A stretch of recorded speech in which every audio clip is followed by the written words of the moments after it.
Brian O'Connor is featured in more places than one in Omaha. In fact, he's featured here with his former teammates outside TD Ameritrade Park. The Escape was created in Kansas City and is now in Omaha to put people's mystery-solving skills to the test.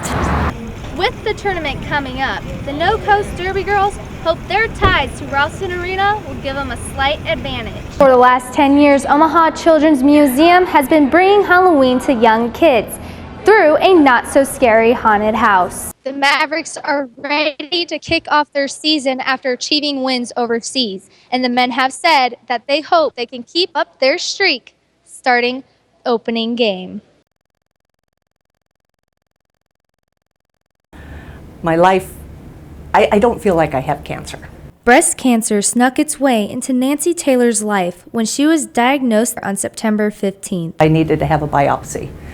So September 11th, I had a biopsy, and September 15th, then the doctor told me it was cancer. And through her journey, she has felt outside forces giving her the support she needs. I had my hand up like this, and at one point I felt like, oh, the girls are in here holding my hand. And I opened my eyes and I went, I'm the only one here. So I know God was with me. While God is with her in spirit, she feels Jeannie Edmondson Hospital has physically held her hand every step of the way. One of these ways being the Gratitude Graffiti Wall. The Gratitude Graffiti Wall is out here for all to see so people can express themselves and what they are grateful for. And keeping things in a positive light in a gloom situation can help patients' perspectives. And there's sometimes a lot of bad news, and if you can think about something that you're thankful for or grateful for, it kind of changes your perspective. With Thanksgiving just around the bend, Gratitude Graffiti hopes people will be extra thankful. And I think it just kind of raises your spirits and you know, gives you a new perspective maybe on how people really feel, and they don't let those feelings show.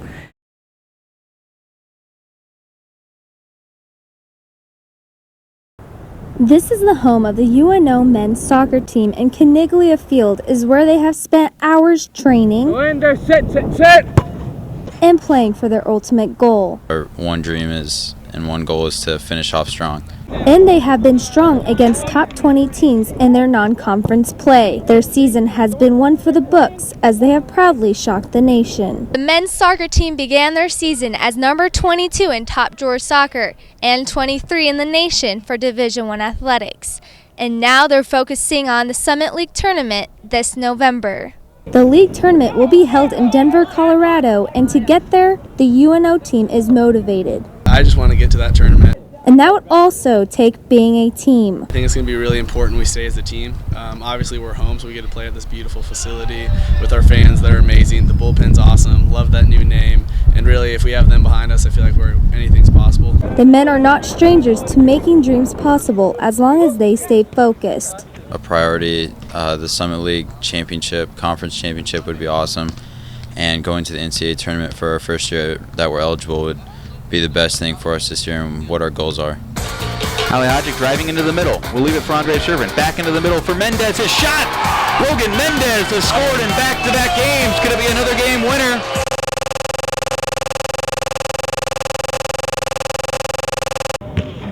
It's that time of year again when shooting baskets and fast hand dribbling take the court. The Mavericks prove their talents can outspark any team they face.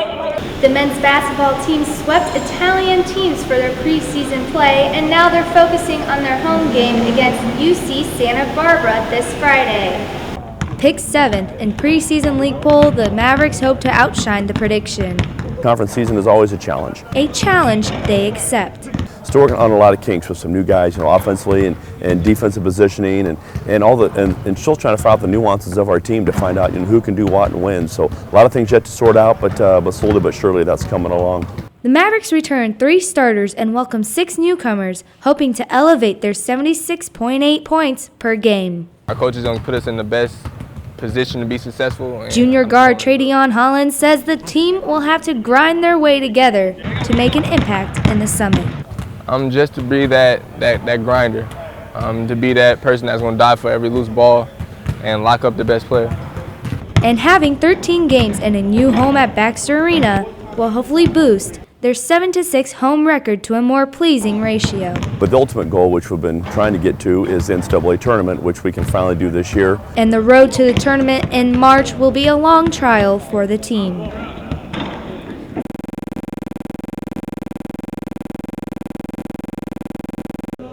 Old Market Omaha is a place of wonderland where all come together to find uncharted treats. People from all walks of life and all across, not just the city of Omaha, but people from outside of the state. Kristen Herrera has been meeting people since December 2013. How she is doing this? Through the Omaha food tours. You know, I think it's really interesting to take people that live in Omaha and they enjoy the restaurant scene that we have here. We have the highest number of restaurants per capita of any city in the United States. Herrera takes them through local restaurants in the Old Market, trying their food and topping it off with historical references, giving people the chance to bond. The Omaha Culinary Tours is not only a great place for friends and family to bond, but is also a great opportunity for businesses to flourish. The Omaha Culinary Tours aim to give back to the Omaha community. We like to give back By showing off and helping Omaha's food scene. to donate some of our proceeds to, we did the Omaha Restaurant Week recently, and we had 3 tours, and some of our profits went to the food bank of the Heartland. And 4 strong horses scarce can draw an empty wagon through the town where sand is blown from every For mountain. the Omaha to the News, eyes and ears I'm of Layla throats, Ashouri. Where all the steamers are aground and all the shanties are afloat. Exclusive tonight, Omaha is welcoming a new library without a paperback book in sight. What this $7 million digital library could mean for the Metro. I'm Layla Ashouri. Exclusive tonight, an artist who turned his life around after living on the streets. What he's doing to contribute to the community. I'm Layla Ashouri. Also, before submitting any applications or resumes to future employers, have a couple of different people look at it. Both Gotch Mills and Swan say that while the process can seem overwhelming, it is to ensure that the animal is adopted into a friendly and loving forever home. She goes on saying that the media has over-exaggerated the story, causing it to go national. She claims she has fallen victim to online bullying. From all of us here, thanks for joining us and good night. From all of us here, thanks for joining us and good night.